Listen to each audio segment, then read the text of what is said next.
I'm Corbett Wall with DV Auction, here with your feeder flash for Tuesday, February the 21st, where we're just trying to digest this impressive trade results that we had on the fat cattle trade last week, and they really didn't come out until later in the day, and didn't get advertised a whole lot because of the President's Day holiday.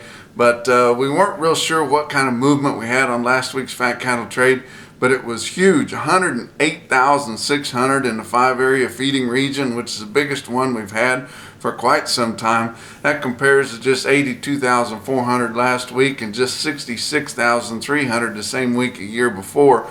And that's impressive that the packers didn't want to have to give that $1.20, and the feeders made them give the $1.20 and then made them choke a whole lot of cattle at that price.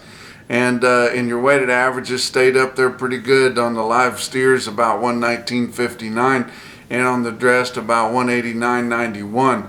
So very, very impressive. But no board because of the President's Day holiday. And you look at your early week high volume feeder cattle auctions. Oklahoma City at 8,500 head on Monday. Feeders mostly steady, maybe a buck higher, and that's pretty much to be expected because guys are trying to use a little more conservatism here. They feel like they probably give a little bit too much for some cattle that they bought here in the last several weeks, and would like to get back on top of things and maybe try to cheapen up a little bit.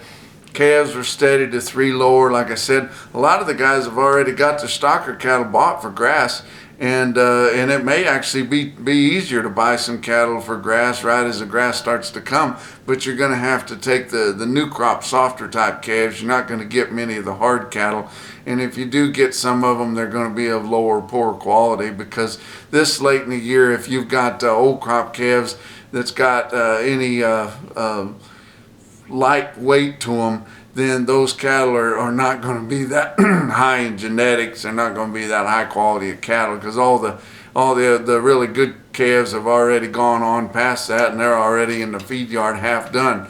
But you look at Joplin, 6,900 head of Joplin, unevenly steady is what the Federal State Market News called it. And if you look at that, all classes found some support. They said if you look at Beef Market Central there, and you look at the market report, both steers and heifers, how could you call it anything else?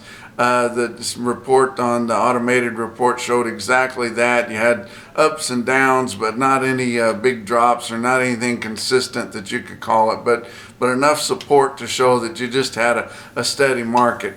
In McCook, Nebraska, they didn't have as big a sale as they've been having. Of course, you're starting to wane off on some of these big runs.